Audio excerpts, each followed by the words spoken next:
Hello दोस्तों, कैसे हो आप। आशा करते हैं कि आप सभी स्वस्थ होंगे। Welcome to my YouTube channel Shaurya competition. दोस्तों, आज हम आपको यूपी पुलिस री एग्ज़ाम का जीएस का प्रैक्टिस सेट कराने जा रहे हैं, जिससे आपको एग्ज़ाम में काफ़ी क्वेश्चंस मिलने वाले हैं। तो सभी वीडियो को अंत तक देखें। चलिए शुरू करते हैं। Question number 1। इस शहर को अभी तक राष्ट्रीय राजधानी क्षेत्र में सम्मिलित नहीं किया गया है। Option A Jind, option B Karnal, option C Aligarh, option D Muzaffarnagar. तो किसे नहीं किया गया है, कमेंट बॉक्स में आप भी बताएं। तो ये नहीं किया गया है अलीगढ़ को। ठीक है, तो अब हम देखते हैं कि किसे किसे राष्ट्रीय राजधानी के क्षेत्र में क्या किया गया है, सम्मिलित किया गया है। तो देखिए इसमें कौन कौन शामिल है। इसमें दिल्ली शामिल है, और दिल्ली शामिल है, उत्तर प्रदेश का गाज़ियाबाद और गौतम बुद्ध नगर, बुलंदशहर, मेरठ, बागपत, हापुड़, मुजफ्फरनगर, हरियाणा के फरीदाबाद, गुड़गांव, मेवात, रोहतक, सोनीपत, खेड़ी, इज्जर, पानीपत, पलवल, महेंद्रगढ़, भिवानी, जींद, करनाल, राजस्थान के भरतपुर और अलवर, ये सभी राष्ट्रीय राजधानी में शामिल हैं। Next question. वर्तमान में उत्तर प्रदेश राज्य में कितने ग्राम पंचायत हैं। ऑप्शन ए लगभग 25,000, ऑप्शन बी लगभग 32,000, ऑप्शन सी लगभग 42,000, ऑप्शन डी लगभग 52,000। तो कमेंट बॉक्स में अपना भी आंसर दीजिए। तो इसका आंसर हो जाएगा लगभग 52,000। ठीक है, नेक्स्ट क्वेश्चन देखिए। निम्न में से किसने कभी भी भारत के उप प्रधानमंत्री के रूप में कार्यभार नहीं संभाला। Option A Morarji Desai, option B Devilal, option C VP Singh, option D Lalkrishna Advani. तो अपना आंसर कमेंट बॉक्स में दीजिए। तो हो जाएंगे किसने नहीं संभाला है, वीपी सिंह ने नहीं संभाला है। ठीक है, और ये जो वीपी सिंह थे ये कौन थे, ये स्वतंत्र भारत के कौन से 8वें नंबर के, कौन से 8वें नंबर के क्या थे, प्रधानमंत्री थे। ठीक है, और यह उत्तर प्रदेश के मुख्यमंत्री भी रह चुके हैं। इन्होंने भारत के उप प्रधानमंत्री के पद को कभी भी सुशोभित नहीं किया है। ठीक है, चलिए नेक्स्ट क्वेश्चन। सामान्य संतुलन सिद्धांत किसने प्रतिपादित किया था। जे.एम. कीन्स ने, ऑप्शन बी लियोन वालरस ने, ऑप्शन सी वीपी सिंह ने, ऑप्शन डी एडम स्मिथ ने। तो बताइए कमेंट बॉक्स में किसने किया था। तो ये किया था लियोन वालरस ने। ठीक है, और देखते हैं जो सिद्धांत हमारे वो किस किसने प्रतिपादक किए हैं। तो सामान्य संतुलन का तो अभी अब बता ही दिया है, किसने किया है, लियोन वालरस ने। तो क्षतिपूरक राजकोष सिद्धांत ये किसने किया है, जे.एम. कीन्स ने। और लाभ का सिद्धांत किसने किया है, एडम स्मिथ ने। इन्होंने कौन सा किया है, एडम स्मिथ ने लाभ का सिद्धांत, ठीक है, लाभ का सिद्धांत।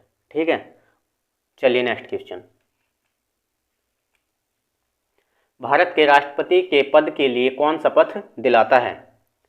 ऑप्शन ए भारत के governor general, option B Bharat के मुख्य न्यायाधीश, ऑप्शन सी भारत के प्रधानमंत्री, ऑप्शन डी भारत के उपराष्ट्रपति।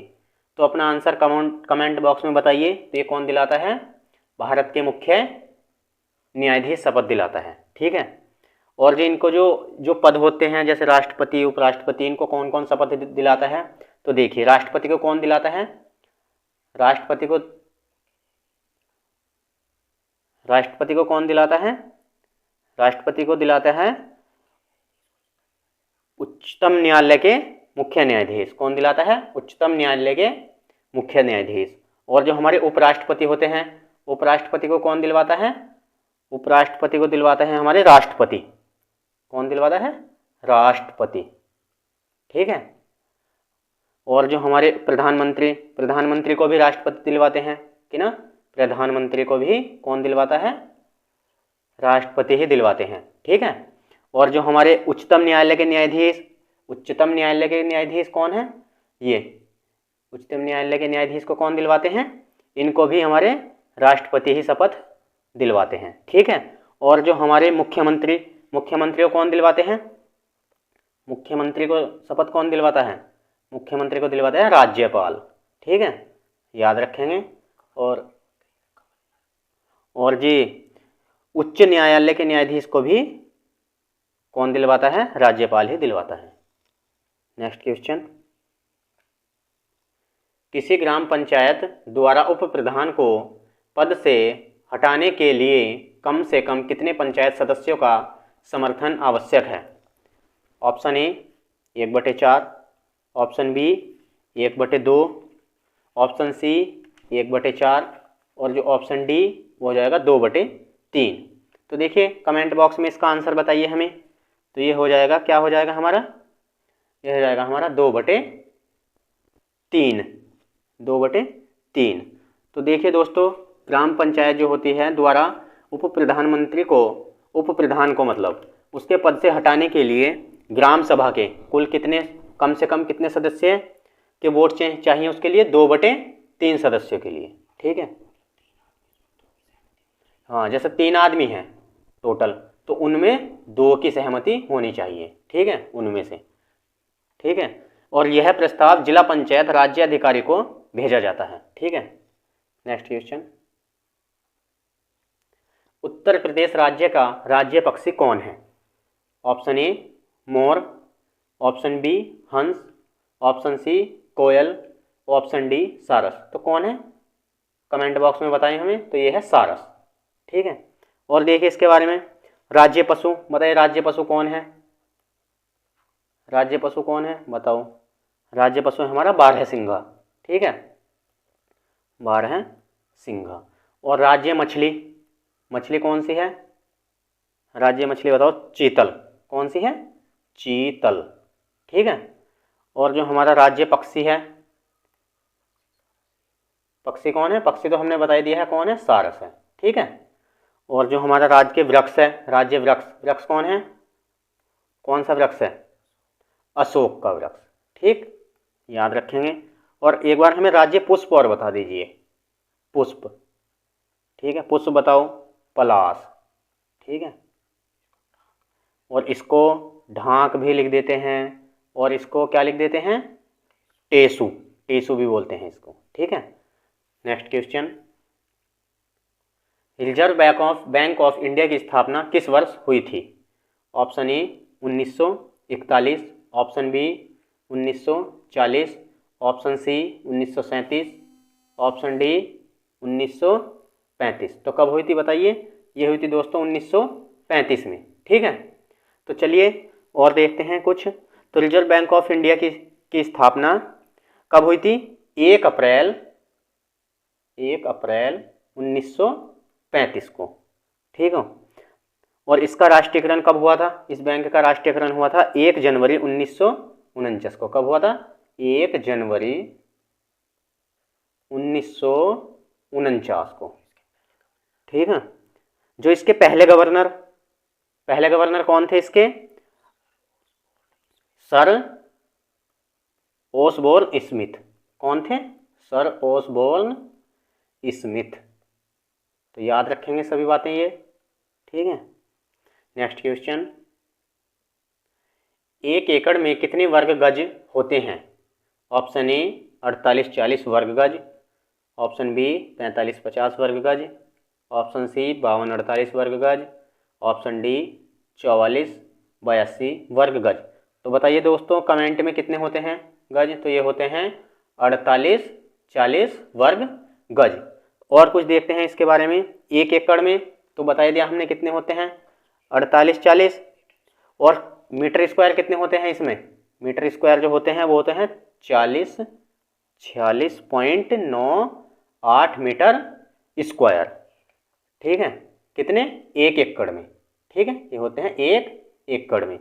ठीक है, और फिट कितने होते हैं इसमें? अगर हम फिट की बात करें, फिट स्क्वायर की, तो 43,560 फिट स्क्वायर। ठीक है, और हेक्टेयर, अगर आप हेक्टेयर की बात करो तो हेक्टेयर में हो जाएगा 0.4047 हेक्टेयर। ठीक है, चलिए नेक्स्ट क्वेश्चन देखते हैं। अधिकांश कीट किस प्रकार श्वास लेते हैं? ठीक है, तो अधिकांश कीट किस प्रकार सांस लेते हैं? ऑप्शन ए त्वचा के द्वारा, ऑप्शन बी गलफड़ के द्वारा, ऑप्शन सी फेफड़ों के द्वारा, ऑप्शन डी ट्रेकिया प्रणाली के द्वारा। तो अपना आंसर हमें कमेंट बॉक्स में बताइए। तो किसके द्वारा लेते हैं? ये लेते हैं ट्रेकिया प्रणाली के द्वारा। ठीक है दोस्तों, तो ट्रेकिया प्रणाली के द्वारा ये लेते हैं। ठीक है, तो नेक्स्ट क्वेश्चन देखते हैं। ठीक है, गंडक सिंचाई परियोजना किन प्रदेशों का एक संयुक्त प्रयास है? ठीक है, ऑप्शन ए उत्तर प्रदेश एवं आंध्र प्रदेश। ठीक है, ऑप्शन बी उत्तर प्रदेश एवं बिहार। ऑप्शन सी उत्तर प्रदेश एवं उत्तराखंड। ऑप्शन डी उत्तर प्रदेश एवं हरियाणा। तो दोस्तों इसका आंसर हमें कमेंट बॉक्स में दीजिए। तो इसका आंसर हो जाएगा उत्तर प्रदेश एवं बिहार। तो और देखिए, जो इसका समझौता कब किया गया था? तो इस परियोजना का समझौता कब किया गया था? 1959 में किया गया था। ठीक है, ठीक है। तो इसका कुछ लाभ किस देश को भी दिया जा रहा है? नेपाल, जो कि हमारा क्या है? पड़ोसी देश है। ठीक है, इसमें 4 नहरें तथा एक शक्तिगृह है जो नेपाल को उपहार में क्या दिया गया है? भेंट की गई है। नेक्स्ट क्वेश्चन, इनमें से किसने भूमि मापांकन की व्यवस्था प्रारंभ की? Option A Bahadur Shah. Option B Shershah. Option C Shahjahan. Option D Akbar. तो बताइए किसने करी थी कमेंट में? तो ये करी थी शेरशाह ने। ठीक है, शेरशाह सूरी। तो ये सूर्यवंश का क्या था? शेरशाह सूरी कौन था? ये सूर्यवंश का क्या था? संस्थापक था। ये सूर्यवंश का क्या था? संस्थापक था। ठीक है, और इसने सबसे पहले भूमि मापने के लिए किसकी वो करी थी? ठीक है, गज सिकंदरी। जैसे आज बीघा हेक्टेयर में नापते हैं, तो इसने उस टाइम क्या करी थी? गज सिकंदरी की शुरुआत करी थी नापने के लिए। ठीक है, जो कितने का होता था? ये 32 अंक नंबर वाला ये सिकंदरी होता था। ठीक है, 32 अंक वाला। नेक्स्ट क्वेश्चन, शहद का प्रमुख घटक है? Option A galactose. Option B sucrose. Option C maltose. Option D fructose. तो दोस्तों बताइए हमें इस कमेंट बॉक्स में इसका आंसर, और फिर देखिए अपने आप को कितने क्वेश्चन सही कर पा रहे हैं। तो इसका आंसर हो जाएगा फ्रक्टोज। ठीक है, और देखते हैं, शहद का प्रमुख घटक तो फ्रक्टोज हो गया, तो ऐसी लैक्टोज किसका प्राकृतिक घटक है? शर्करा का। ठीक है, लैक्टोज किसका है? लैक्टोज किसका हो जाएगा? शर्करा का।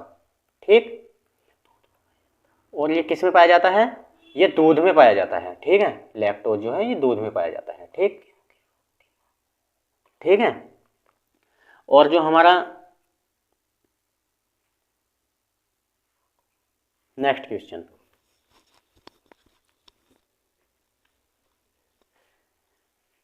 विटामिन शब्द का जनक कौन है? Option A Alexander Fleming. Option B Robert Koch. Option C M Davis. Option D Casimir Funk. तो दोस्तों इसका आंसर हमें कमेंट बॉक्स में दीजिए।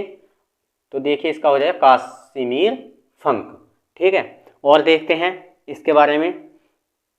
ठीक है, तो विटामिन शब्द के जनक काश्मीर फंक को किसे माना जाता है? काश्मीर फंक को माना जाता है। तो विटामिन एक प्रकार का क्या है? विटामिन एक प्रकार का क्या है? कार्बनिक यौगिक है।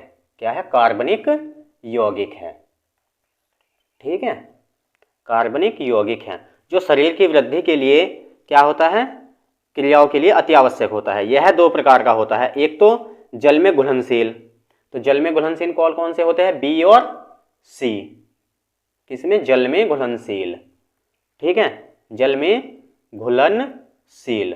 और दूसरा कौन सा होता है? ए, डी, ई और के। ये क्या होते हैं? ये होते हैं वसा में घुलनशील। ठीक है, वसा में घुलनशील, तो याद रखेंगे। अब चलिए नेक्स्ट क्वेश्चन, इनमें से किसने अकबर की धार्मिक नीति की आलोचना की? Option A Faizi. Option B Abul Fazal. Option C Badayuni. Option D इनमें से कोई नहीं। तो अपना आंसर कमेंट बॉक्स में दीजिए। तो किसने करी है? बदायून ने। बदायूनी ने इनका क्या करा है, धार्मिक नीति की आलोचना की है। ठीक है। और अकबरनामा, अकबरनामा की रचना किसने करी थी, अबुल फजल ने, अकबरनामा। ठीक है, अकबरनामा की रचना, बहुत फेमस क्वेश्चन है ये। ठीक है, फेवरेट क्वेश्चन है, तो ये एग्जाम में कई बार आ भी चुका है। ठीक है। और अकबर ने कौन सा धर्म चलाया था, दीन ए इलाही। कौन सा, दीन ए इलाही धर्म भी किसने चलाया था, अकबर ने। ये क्वेश्चन भी एग्जाम में पूछा जा चुका है। ठीक है। और ये क्या था, ये इस धर्म को मानने वाला कौन सा था, ये एकमात्र हिंदू शासक। कौन था, एकमात्र हिंदू शासक। ठीक है, कौन था वो हिंदू शासक, बीरबल। ठीक है, कौन था, बीरबल। ये बीरबल कौन है, ये अकबर के जो 9 रत्न थे उनमें से कौन है, एक है, अकबर के 9 रत्नों में से एक है। ठीक है। और जो इसका नाम था वो क्या था, महेश दास, महेश दास नाम था इसका। ठीक है। ठीक है, चलिए नेक्स्ट क्वेश्चन। सत्यमेव जयते शब्द किस उपनिषद से लिया गया है। ठीक है, option A Akshi Upanishad, option B Mundaka Upanishad, option C Garuda Upanishad, option D Mahakavya Upanishad. ठीक है, तो दोस्तों ये किससे लिया गया है बताइए। ये लिया गया है, आपके कमेंट बॉक्स में आंसर दीजिए, ये लिया गया है मुंडक उपनिषद से। ठीक है, जिसका अर्थ क्या है, सत्य की ही विजय होती है। इसका क्या अर्थ है, सत्य की ही विजय होती है। ठीक है, होती है। और ये कहाँ से लिया गया है, ये सारनाथ में स्थापित सिंह स्तंभ से लिया गया है। नेक्स्ट क्वेश्चन, मोहनजोदड़ो में सबसे बड़ी इमारत कौन सी है। Option A great bath, option B great granary, option C assembly hall, option D आयताकार भवन। तो इसका आंसर कमेंट बॉक्स में बताइए। तो इसका आंसर हो जाएगा ग्रेट ग्रेनरी। ठीक है, तो ये मोहनजोदड़ो क्या है, सिंधु घाटी सभ्यता का क्या है, एक ये जो मोहनजोदड़ो है ये सिंधु घाटी सभ्यता का एक क्या है, प्रमुख शहर है। ठीक है, याद रखेंगे, प्रमुख शहर है। और इसकी खोज किसने की थी, राखलदास बनर्जी ने। किसने की थी इसकी खोज, राखलदास बनर्जी ने। कब की थी, राखलदास बनर्जी ने कब की थी, 1922 में की थी। ठीक है। और जो इसकी खुदाई के कार्य कहाँ से मिले हैं, यह भारतीय पुरातत्व सर्वेक्षण के महानिदेशक जॉन मॉर्सल के निर्देश से इसके खुदाई की गई थी। ठीक है। और जो इमारत है, ये जिस इमारत की हम जो बात कर रहे हैं, इसकी जो लंबाई है वो कितनी है, 45.71 मीटर। ठीक है, ये होगी लंबाई। और जो चौड़ाई है वो कितनी है, वो है हमारी 15.23 मीटर। क्या हो जाएगी इसकी चौड़ाई।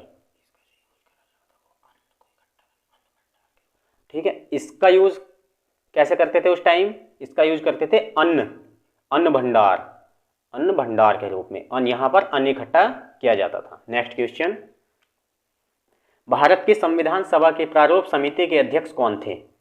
Option A KM. Munshi, option B DP. Khetan, option C doctor BR. Ambedkar, option D TT. Krishnamachari. तो कमेंट बॉक्स में अपना आंसर बताइए और फिर देखिए। तो इसका हो जाएगा डॉक्टर बी.आर.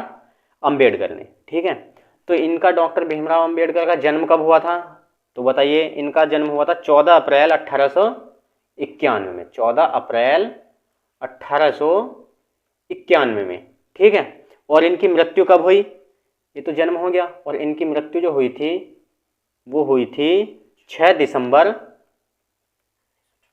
1956 में इनकी मृत्यु हुई थी।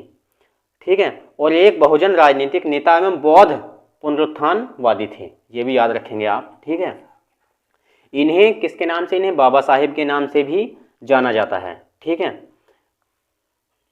और 1926 में ये कहाँ गए थे? मुंबई विधानसभा के सदस्य नामित किए गए थे।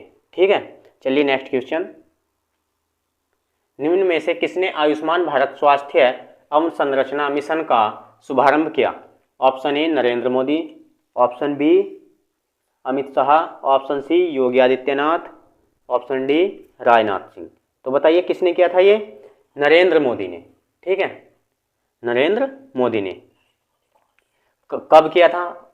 वैसे तो ये पहले ही बताओ नरेंद्र मोदी कौन है? ये है पीएम, कहाँ के? भारत के। सभी को पता होना चाहिए क्योंकि आप यूपी पुलिस री एग्ज़ाम की तैयारी कर रहे हैं तो इतना तो आपको पता ही होना चाहिए। और इन्होंने ये आयुष्मान इसकी कब करी थी? ये शुरुआत कब करी थी? तो ये करी थी शुरुआत 25 अक्टूबर 2021 में शुरुआत करी थी। ठीक है, नेक्स्ट क्वेश्चन। तारामंडल सप्तऋषि को पश्चिम निवासी किस नाम से जानते हैं? ऑप्शन ए सेवन मोंग, option B alpha centauri, option C big dipper, option D small bear. तो किसके नाम से जानते हैं बताइए? ये जानते हैं किसके नाम से जानते हैं? बिंग डिम्पर के नाम से। ठीक है, बिंग डिम्पर के नाम से। ठीक है, बिंग डिम्पर के नाम से जानते हैं। चलिए नेक्स्ट क्वेश्चन देखते हैं। भारत के संविधान में निम्न में से किसके विरुद्ध अभियोग चलाने का प्रावधान नहीं है? ठीक है, प्रावधान नहीं है। ऑप्शन ए राष्ट्रपति के, ऑप्शन बी राज्य के राज्यपाल के, ऑप्शन सी भारत के मुख्य न्यायाधीश के, और जी ऑप्शन डी हो जाएगा हमारा क्या? भारत के उपराष्ट्रपति के। तो ये अपना आंसर कमेंट बॉक्स में बताइए। और ये किसके? राज्य के राज्यपाल के विरोध में महाभियोग नहीं चला सकते हैं। ठीक है, नेक्स्ट क्वेश्चन देखिए। कंप्यूटर में डाटा का किस रूप में भंडारण होता है?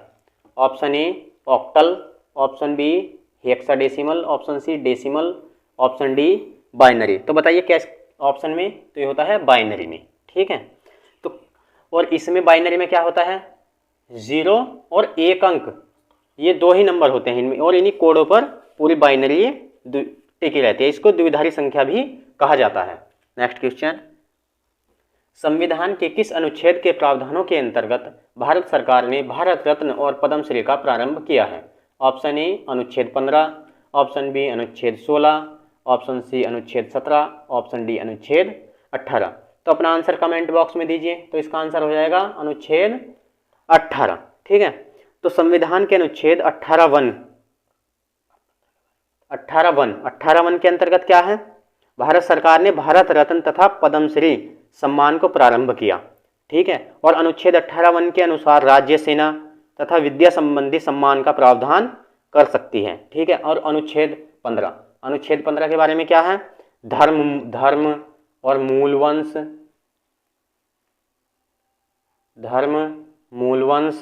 ठीक है,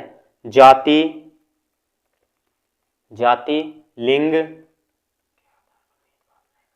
के आधार पर भेदभाव न करना। तो सभी याद रखेंगे। ठीक है, और अनुच्छेद 16 देखेंगे। अनुच्छेद 16, ठीक है, अनुच्छेद 16 में क्या है?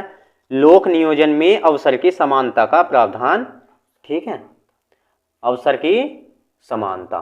ठीक है, अवसर की समानता। जैसे कोई भर्ती निकलती है या मतलब कोई भी सामाजिक कार्य है तो उसमें सबकी हिस्सेदारी होगी। अब अनुच्छेद 17 के बारे में देखिए क्या है? अस्पृश्यता का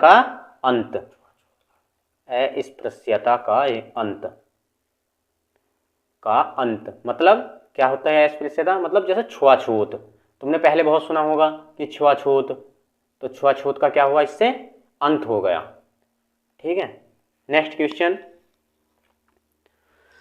भारत में कृषि आयकर लगाया जा सकता है, कब लगाया जा सकता है? ऑप्शन ए स्थानीय, कौन लगा सकता है इसको? ऑप्शन ए स्थानीय सरकार द्वारा, ऑप्शन बी राज्य सरकारों द्वारा, ऑप्शन सी केंद्र सरकार द्वारा, ऑप्शन डी केंद्र और राज्य सरकार द्वारा। तो अपना आंसर कमेंट बॉक्स में बताएंगे हमें कौन लगा सकता है इसको। तो इसको लगा सकता है राज्य सरकार, इसको लगा सकती है। ठीक है, तो भारत में कृषि आयकर राज्य सूची का किसका विषय है? ये राज्य सूची का विषय है। ठीक है, नेक्स्ट क्वेश्चन, निम्नलिखित में कौन एक द्रव्यता अनुपात है? ऑप्शन ए पूंजी पर रिटर्न, ऑप्शन बी चालू अनुपात, ऑप्शन सी परिसंपत्ति टर्नओवर और ऑप्शन डी ऋण से शेयर पूंजी अनुपात। तो अपना आंसर कमेंट बॉक्स में बताइए। तो इसका आंसर हो जाएगा चालू अनुपात। ठीक है, तो इसके बारे में और कुछ देखते हैं। ठीक है, तो कुछ चालू परिसंपत्तियां और चालू देयताओं का अनुपात चालू अनुपात कहा जाता है। इसे द्रव्यता अनुपात भी कहा जाता है। यह कंपनी की तरलता का माप है और अल्पकालीन देयताओं को चुकाने की सामर्थ्य का द्योतक है। नेक्स्ट क्वेश्चन, भारतीय राष्ट्रवाद के पहले या प्रारंभिक चरण को, ठीक है, 1885 से 1905 भी कहा जाता है। तो क्या है? ऑप्शन ए अंतिम, ऑप्शन बी आरंभिक, ऑप्शन सी मध्यम, ऑप्शन डी संकटपूर्ण। तो अपना आंसर कमेंट बॉक्स में बताएंगे हमें। तो इसका आंसर क्या हो जाएगा? ऑप्शन सी, किसके? मध्यम में। नेक्स्ट क्वेश्चन, महात्मा गांधी ने सत्याग्रह सभा की स्थापना कब की थी? ऑप्शन ए दिसंबर 1920, ऑप्शन बी मार्च 1918, ऑप्शन सी फरवरी 1919 और ऑप्शन डी क्या हो जाएगा? अप्रैल 1921। तो इसका आंसर क्या हो जाएगा? इसका आंसर हो जाएगा फरवरी 1919। ठीक है, तो जो हमारे नेक्स्ट क्वेश्चन देखते हैं, भारत में राजनीतिक सुधारों के लिए आंदोलन शुरू करने वाले भारतीय नेता कौन थे? ठीक है, option A Subramaniam Iyer, option B Raja Ram Mohan Roy, option C Anand Charlu, option D Mahatma Gandhi. तो बताइए कौन थे? ये थे हमारे राजा राम मोहन राय। ये राजा है, राजा। ठीक है, इसको सही कर लेंगे, राजा राम मोहन राय। नेक्स्ट क्वेश्चन, भारतीय रिजर्व बैंक आरबीआई ने पेटीएम पेमेंट्स बैंक लिमिटेड पर कितने करोड़ का जुर्माना लगाया है? या लगाया था, क्योंकि अब था में पहुंच जाएगा। ठीक है, लगाया था क्योंकि उस टाइम करंट का क्वेश्चन होगा, क्योंकि हम प्रैक्टिस सेट कर रहे हैं। तो option A 1 crore, option B 2 crore, option C 3 crore, option D 4 crore. तो कितने का लगाया है? 1 करोड़ रुपए का जुर्माना लगाया है। नेक्स्ट क्वेश्चन,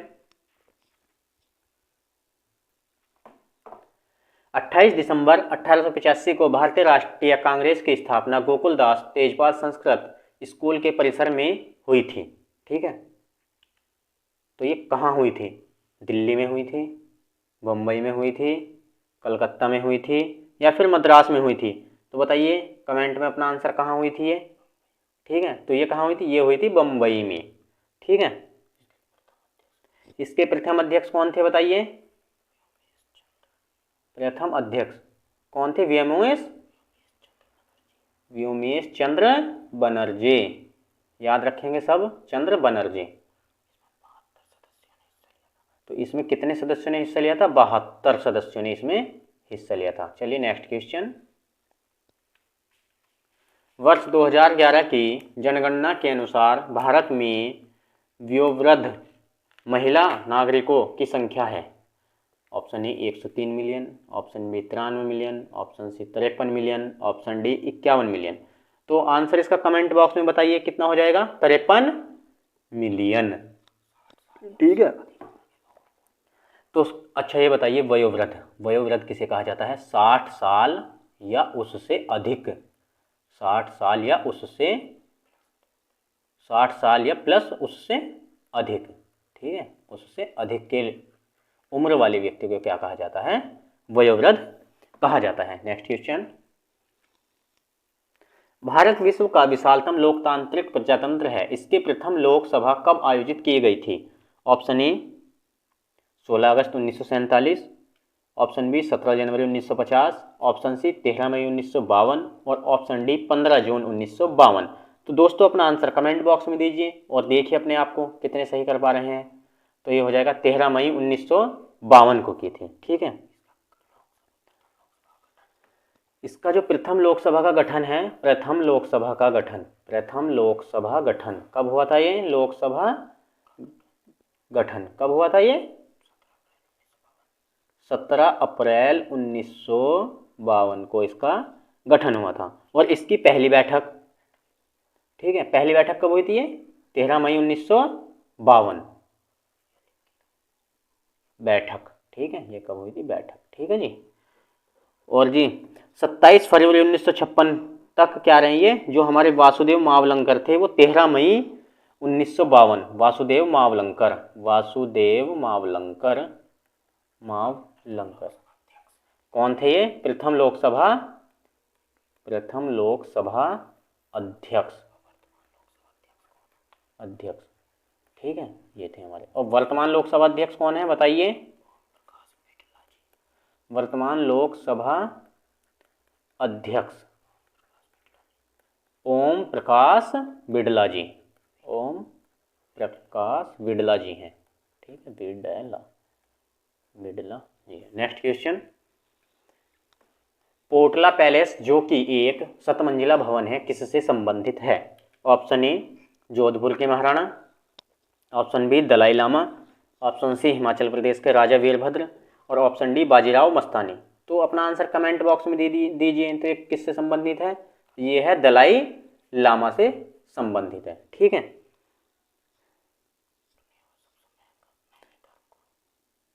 और चलिए नेक्स्ट क्वेश्चन देखते हैं। रंग भेद के कारण महात्मा गांधी को किस वर्ष तक दक्षिणी अफ्रीका के पीटर मटिल्सबर्ग रेलवे स्टेशन में प्रथम श्रेणी के रेल डब्बे से सामान सहित बाहर फेंक दिया गया था? ठीक है, ऑप्शन ए 1890, ठीक है, option B 1851, option C 1852, option D 1893। तो अपना आंसर कमेंट बॉक्स में दीजिए। तो कितना, देखिए ये हो जाएगा 1893 में फेंक दिया गया था। और इनके किसके कारण फेंका गया था? रंग भेद, ठीक है, रंग भेद के कारण इनको दक्षिण अफ्रीका जाते हुए रेलवे स्टेशन से प्रथम श्रेणी के डब्बे में से मतलब इनको बाहर फेंक दिया गया था। नेक्स्ट क्वेश्चन, निम्नलिखित में कौन सा जरीब का हिस्सा है? ऑप्शन ए फीता, ऑप्शन बी छल्ला, ऑप्शन सी गट्ठा, ऑप्शन डी उपयुक्त सभी। अपना आंसर हमें कमेंट बॉक्स में दीजिए। इसका आंसर हो जाएगा उपयुक्त सभी, ठीक है। नेक्स्ट क्वेश्चन, विश्व का सबसे बड़ा द्वीप कौन सा है? Option A Borneo, option B Andaman और Nicobar, option C Greenland, option D Singapore. तो दोस्तों बताइए कौन सा है? कौन सा है? ग्रीनलैंड, ठीक है।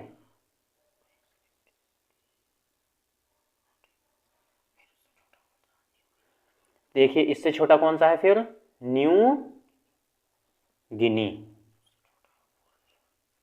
उससे छोटा है फिर न्यू गिनी, उससे छोटा है फिर बोर्नियो, ठीक है। कौन सा? बोर्नियो, ये हो जाएगा तीसरे नंबर का, ठीक है। पहले पे ये ग्रीनलैंड, दूसरे पे न्यू गिनी और तीसरे नंबर पे बोर्नियो, ठीक है। बस नेक्स्ट क्वेश्चन, 1 घंटे में समयांतर में देशांतरीय दूरी होगी? Option A 15 degree, option B 30 degree, option C 45 degree, option D 60 degree. तो इसका आंसर हो जाएगा 15 डिग्री, ठीक है।